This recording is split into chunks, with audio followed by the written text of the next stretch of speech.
When I was 20, I met a girl on Tinder who was 25, and after literally 3 freaking months, I felt like I had to break up. She was getting really weird, man. Talking about being curious of what it's like to do bad stuff to people and stuff like that. It got to the point that I legit got scared for my life and my family's. It was a Friday and it was raining heavily. I was alone in my apartment trying to relax after a long day at work. You know how it goes. My phone buzzed, and it was a text from her, Emily. "I'm outside." It read, "What the hell?" I hadn't even told her where I was living. I hadn't even spoke to her since our breakup 2 weeks prior. I peered through the blinds and there she was, standing in the pouring rain. Her short black hair was plastered to her face and her eyes were wide and unblinking. She was holding something, but I couldn't make out what it was yet. I felt like something was about to go down. I got chills. "Go away, Emily," I shouted through the window, trying not to let her see me. She didn't move, just kept staring. I backed away from the window and grabbed my phone to call the police, but then I heard it, a tapping on the front door. I called the cops quickly. "There's a girl at my door," I whispered, trying to keep my voice steady. "She won't leave." "Sir, stay calm. We have officers on the way," the operator assured me. The tapping stopped. I felt a moment of relief until I heard the sound of glass breaking. I turned to see a window in the kitchen shattered with the rain pouring in. She was in the house. I grabbed a kitchen knife as my only means of defense. "Emily, get out. I don't want to hurt you," I yelled, scared as shit. She stepped into the light of the living room with her eyes wild and a really disturbing smile on her face.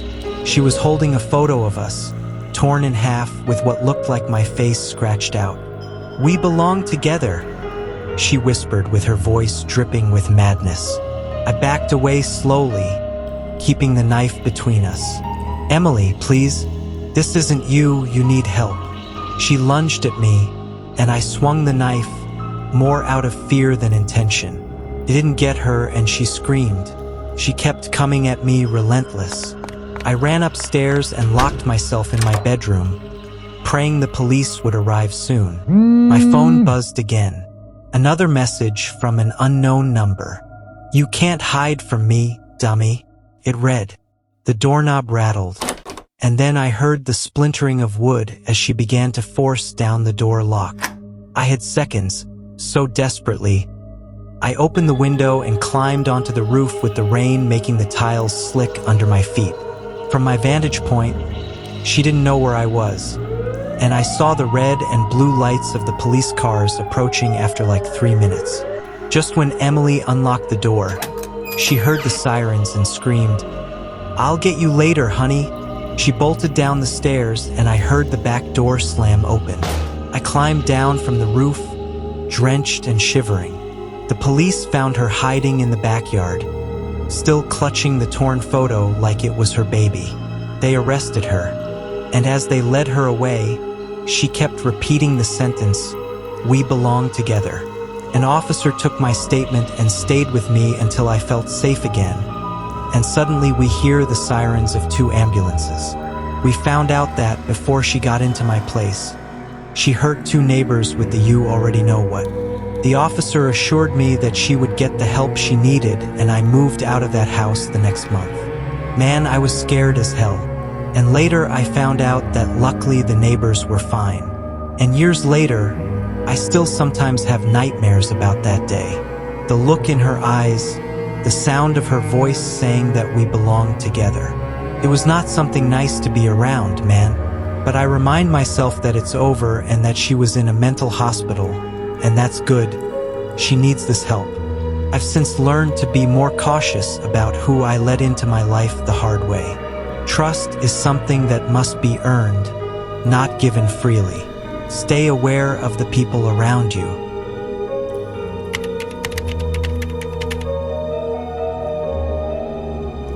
I was in high school when I met this guy in history class. After a few weeks and talks, we started dating. You know how teenagers are. We dated for about 6 months. and he kept pressuring me to have the S word with him, but I wasn't ready. I was not mature yet. Obviously, this was a big red flag, so I decided to break up. After that, he proceeded to stalk me at school, following me to every class, and he called my house constantly every day. One day, he stalked me to a class as usual and handed me a letter. I went into class and started to read it. This letter was about how he was going to break into my house and end me and my male friend, thinking we were together. The cherry on top of the cake was the blood the letter had. I showed the letter to the principal and he got suspended. After that, I moved to another house in the same city. Fast forward 5 years later, I got a message that read, "You're mine and I won't let go." That was it. I began to get paranoid. 1 week later, he hit me with another message. "I'm closer than you think." My heart pounded in my chest as I read it. I wanted to believe he wasn't going to do anything, but the memories of his obsession flooded back, so I decided to call the police. They promised to patrol the streets next to my house, but that didn't do much to calm my nerves. Literally a day later to the day I called the police, around midnight, I was watching a movie in my room when I heard a noise from the backyard moving to the front of the house. It was a soft rustling, like someone walking trying to be quiet. I turned off the lights of my room and peeked through the blinds. There was nothing at first, but then I saw it. Somebody standing near the back fence with a black backpack. My breath caught in my throat. It was too dark to make out any details, but I knew it was him. He had found my new house somehow. I dialed 911 again, shaking. The operator told me to stay calm and that officers were on their way. I watched the figure, praying he wouldn't move closer, but he did. Slowly, he approached the house holding the backpack. I lived with my dad and was gonna wake him up, but my ex was now at the back door. Testing the handle, he would definitely hear me inside if I went to my dad's room. I didn't know what the hell to do. The doorknob rattled again in the back door, more insistently this time. He was trying to get in. The police were taking forever. What if they didn't make it in time? My mind raced with worst-case scenarios. I had no choice, so I decided to sneak toward my dad's room, moving slowly, careful not to make any noise. But halfway across the hall, I heard the unmistakable sound of the back door creaking open. He was inside the house. I froze with my heart pounding as I heard the door creaking. He was moving through the kitchen now, his footsteps barely audible.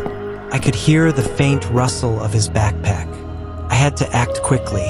I darted into my dad's room, shaking him awake. Thank God he didn't lock the door of his room. "Dad, he's here," I whispered urgently. My dad's eyes widened in alarm, but he moved swiftly, grabbing the heavy flashlight from his bedside table and a gun he kept in the cabinet for protection. Together, we crept to the bedroom door listening. The intruder was in the living room, now moving closer.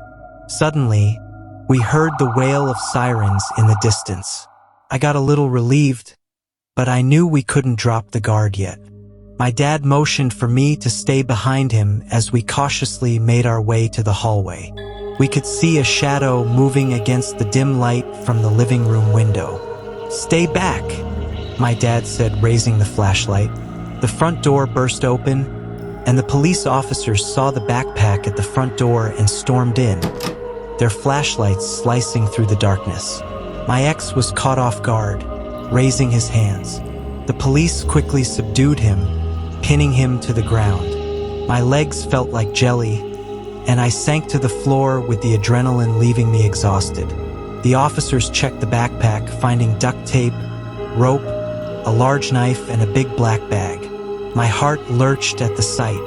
As the police led him away, he turned to look at me, his eyes wild and angry. "This isn't over," he snarled. But I knew it was. The police assured me that he would be charged and that a restraining order would be put in place immediately. That night, my dad stayed up with me and we talked until dawn, his reassuring presence helping to calm my frayed nerves. The next few days were a blur of police statements and security updates to our home. I knew that night would change me forever. Over the weeks that followed, the community support was overwhelming. Friends and neighbors checked in on us regularly, and the police kept a close watch on our street. Gradually, the fear began to fade, replaced by a cautious sense of normalcy. Years later, whenever I look back on that night, I remind myself of the strength it took to get through it. It was a terrifying experience, but it also taught me the importance of vigilance and the value of a strong support system. No matter how dark the night is, there's always a way to find the light again.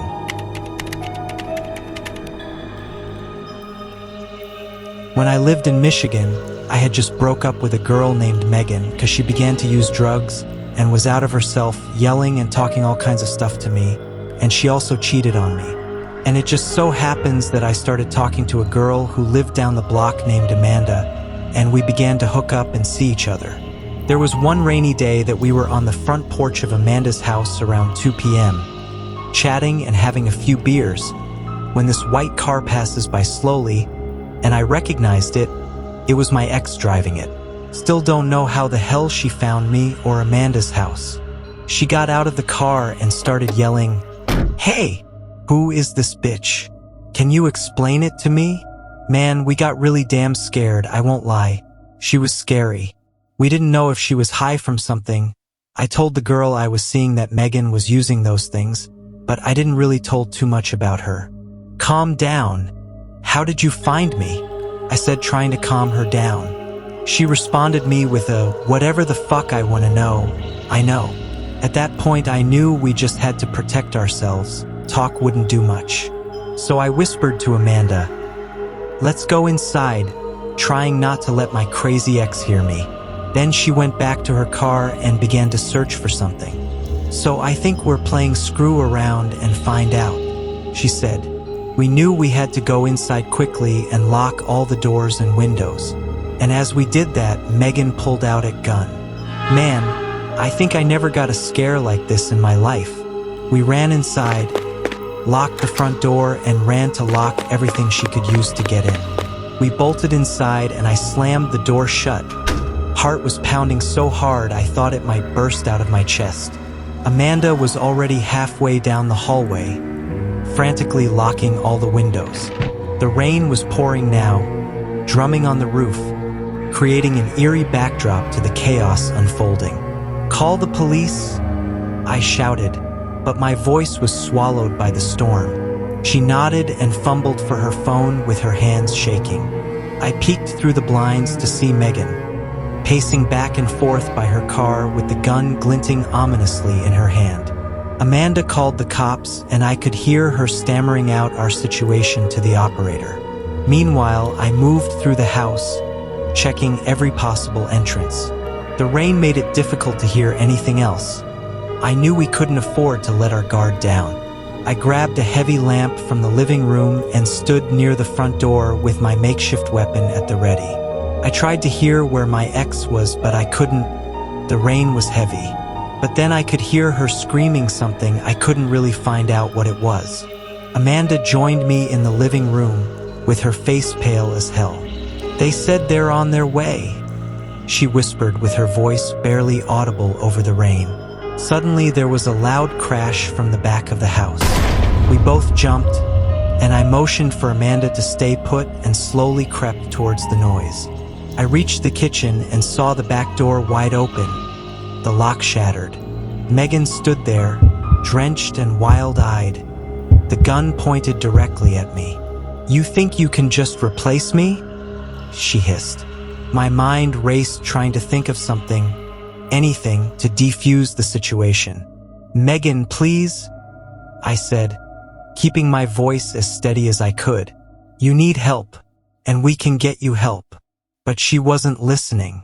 Her eyes were glazed, unfocused. In a desperate bid, I lunged at her, knocking the gun from her hand. It skidded across the floor, and we both scrambled for it. Amanda appeared in the doorway, screaming. Megan and I grappled on the floor, rainwater and mud smearing everywhere.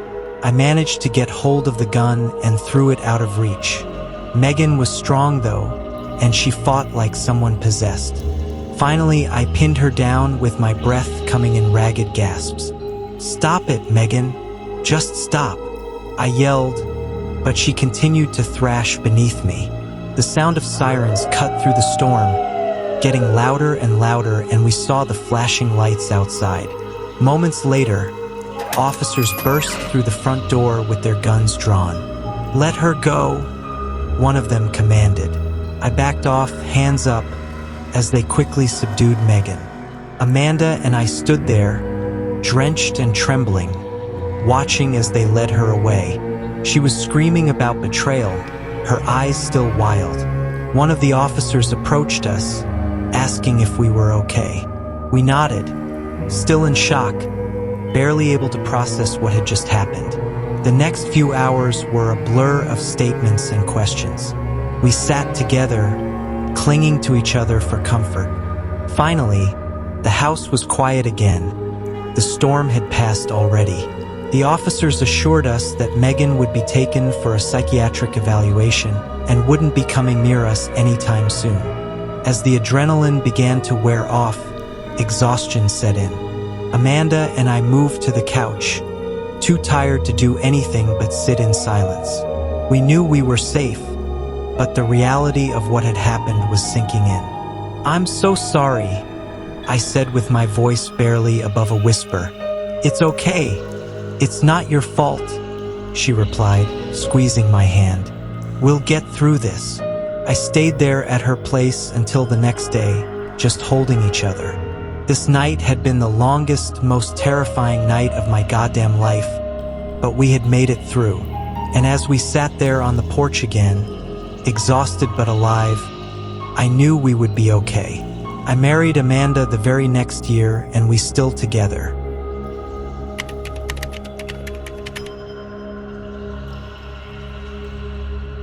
There was this guy that I met online and went to a date with one night.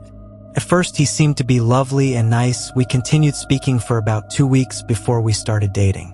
After 5 months together, he started to get really aggressive with me, and I was getting scared. He started calling me all the names possible, screaming at me, and threatening to beat me sometimes. I wanted no more of it, so I told him we were done and blocked his number and all his socials, and he seemed okay with it actually, so I was like, okay, good. After a few months, I started talking to another guy online on the same website, and I didn't want to, but I already fell in love with him low-key. He lived like 10 minutes from my house, and after a lot of chatting online, we decided to finally meet. He sent the address of his house, and I, as a big dumb person, decided I'd go and meet him. He didn't seem a threat at all, and strangely we had a lot in common, actually everything, like music taste, habits, favorite movies and games, literally everything. It was like he already knew everything I like. I found it really weird at first, but then I just saw it as something good. So that day came, and I told my parents where I was going and gave them the address. I took an Uber and went there. When I got there, I texted the guy, and he told me that the door was open, and he would come downstairs in a second. So I got in and sat on the couch. The first thing I saw was a table with 3 bottles of vodka. I was really nervous, and after 3 minutes, you guess it, my ex came downstairs out of nowhere. My mood changed from nervous to pure shock in a second. I should have known. As soon as I saw my ex standing at the bottom of the stairs, a cold wave of dread washed over me. The guy I'd been talking to, the one who seemed so perfect, was it all just a sick game? My stomach churned as I realized I had been catfished. He stood there, staring at me with a twisted grin.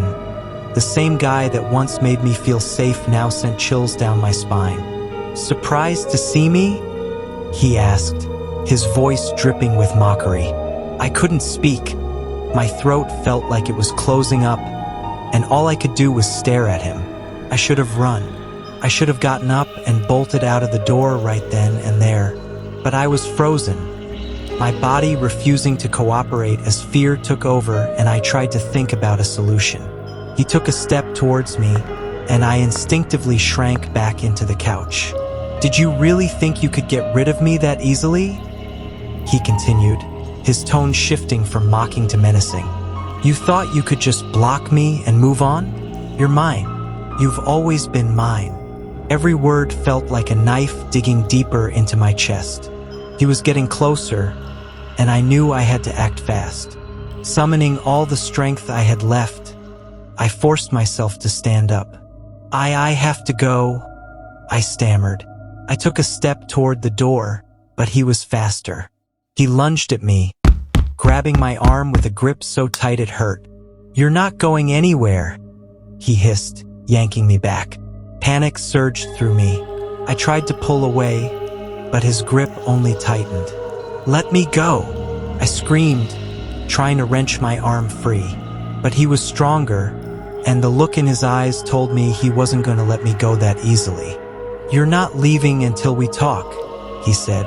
He pulled me closer, his face inches from mine. I could smell alcohol on his breath, and it only made me more desperate to escape.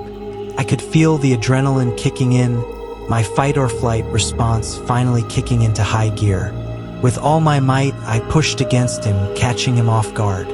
He stumbled back, loosening his grip just enough for me to slip free. I didn't waste a second and darted for the door.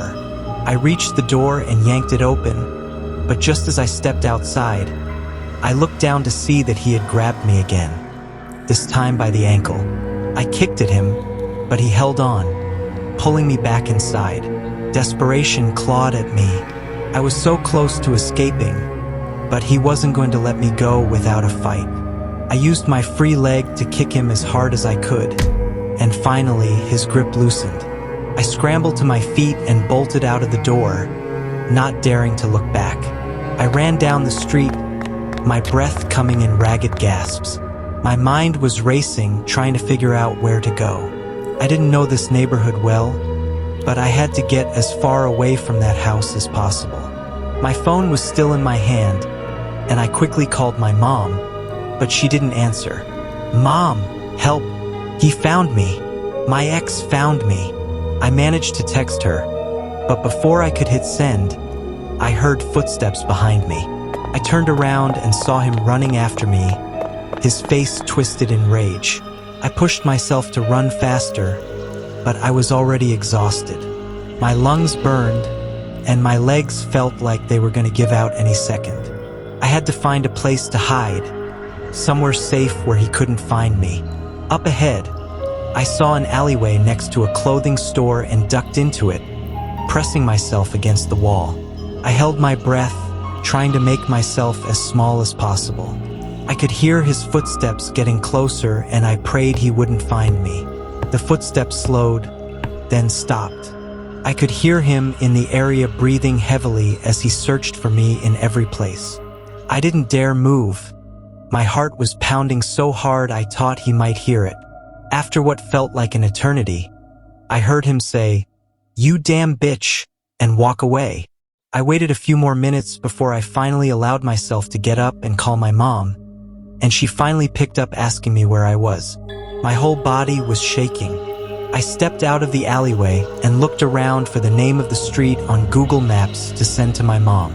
I was all alone, and I asked for the employees of the clothing store if I could stay there and call the police. I explained everything, and they let me stay there. Then I called the cops, giving them my location. And after a few minutes, I heard sound of sirens. And for the first time that day, I felt a glimmer of hope. The officers came to the store and saw me. I was finally feeling safe. Between sobs, I told them what had happened, how my ex had tricked me and how I had barely escaped. They listened patiently. Their expressions were growing more serious with every word. "We'll take care of this," one of the officers said, leading me to the car. "You're safe now." As they drove me home, I couldn't stop thinking about how close I had come to being really fucked up. He was later arrested and sent to prison. I'll never find partners online again. That was enough.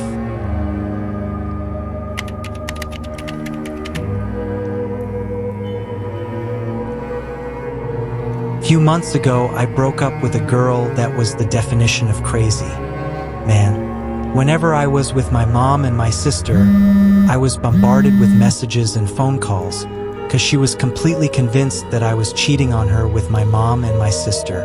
When I talked to my sister on the phone, she used to say that the tone of my voice suggested that I was trying to seduce her to get into it on the phone, if you know what I mean. Like, man, what in the hell?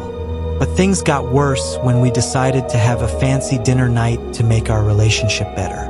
Didn't work. She thought somehow that because I was taking her to a fancy dinner, it definitely meant that I was going to propose to her. And when it didn't happen, man, she got mad. She started to scream on the restaurant, "Why didn't you propose? Why you didn't do it?" She kept repeating it, and eventually it led to us being kicked out. From that night on, it was just a downward spiral. She began to believe that I was liking my neighbor just because I used to say hi to her sometimes because she would ask me for something like sugar and stuff like that. And because of that, in one particular night when she said she was going to spend the night with her parents, she comes to my house out of nowhere, and she comes with a kitchen knife that she stole from her parents. I couldn't believe my eyes when I saw her standing there on my doorstep, gripping that knife like it was her lifeline. The way the porch light reflected off the blade sent me the chills. I thought I was about to be on the evening news, another tragic story of a breakup gone wrong. She was trembling with her eyes wild, like a trapped animal. I could barely get a word out before she lunged at me, screaming something incoherent. I managed to slam the door just in time, locking it as fast as I could. The sound of the knife scraping against the wood was unbearable. I backed away with my heart pounding in my chest. I could hear her outside, yelling, pounding on the door. She was calling me all sorts of names and accusing me of things that made no sense. I tried to calm her down through the door, but it was useless. Then, she started banging on the windows, trying to find a way in. I was frantically trying to call the police, but my hands were shaking so much I could barely dial. When I finally got through, I could hear her smashing something on the side of the house. She was trying to break in. I didn't know what to do. If I ran, she might catch me. If I stayed, she might get in. The operator told me to stay on the line and keep calm. But how could I? The banging got louder, and I realized she was in the backyard now, trying to force her way through the sliding glass door. I could see her silhouette moving through the curtains, her shadow large and creepy. The knife glinted again, catching the light from the kitchen. I retreated upstairs, barricading myself in my bedroom. I could still hear her downstairs, but it was getting quieter. Maybe she was giving up? But just as I thought things might be calming down, I heard the unmistakable sound of glass shattering. Man, she was in the house. I could hear her slow footsteps on the broken glass. She wasn't rushing anymore, like she was savoring the moment. Couldn't breathe. I could hear her calling my name with her voice soft now, almost sweet, like she was luring me out. But there wasn't no way in the hell that I was falling for it. I stayed as quiet as I could, holding my breath, trying to think of something, anything. I looked around the room for my baseball bat, and it was under my bed. I grabbed it, gripping it so tight my knuckles turned white. I listened as she made her way through the house, opening doors and checking closets. She was getting closer. The doorknob to my goddamn room began to turn slowly. My heart stopped. I backed up against the wall with the bat raised and ready to swing. The door creaked open, and there she was, her eyes wide and crazy, knife still in hand. For a moment, we just stared at each other, like we were both trying to figure out what was about to happen. Then, in a split second, she charged at me and I swung the bat with everything I had, connecting with her arm. The knife went flying to the floor. She screamed in pain, but I think she was pretending. It didn't stop her. She tackled me to the ground, clawing at my face, trying to pin me down. We struggled, rolling around and knocking over furniture. I managed to get on top of her, pinning her arms down. Dude, I could see the hatred in her eyes, but also something else, fear. Maybe she realized she had gone too far, or maybe she was just scared of losing me. I don't know. Either way, I knew I had to end this. I grabbed the knife from the floor and held it up, not to hurt her, but to show her I wasn't playing around anymore. I shouted at her to leave, to get out and stop. For a moment, she hesitated. Then her eyes softened. She started to cry, real tears this time, and she stopped fighting. I got off her, still holding the knife just in case, and she just laid there, sobbing. I told her the police were on their way, that she needed to leave before things got worse for her. She nodded, slowly getting up, her whole body shaking. I backed away, keeping the knife between us, as she made her way out of the room, down the stairs and out the front door. I watched through the window as she went away. The sirens were getting closer, and soon the police arrived. I dropped the knife and collapsed onto the couch in complete shock. They found her a few blocks away, wandering the streets, still crying. She didn't resist when they arrested her. The officers took my statement, asked me a million questions, but all I could think about was how close I'd come to losing everything that night. When they finally left, I just sat there in the dark, trying to process what had happened. I didn't sleep at all that night. I was kinda sad. They told me she was taken to a psychiatric facility, that she was getting the help she needed. I tried to feel relieved and happy for her, but I was still on edge for weeks after. Even now, I'm still always looking over my shoulder, still checking the locks twice before I go to bed. That night changed everything. I don't know if I'll ever really feel safe again.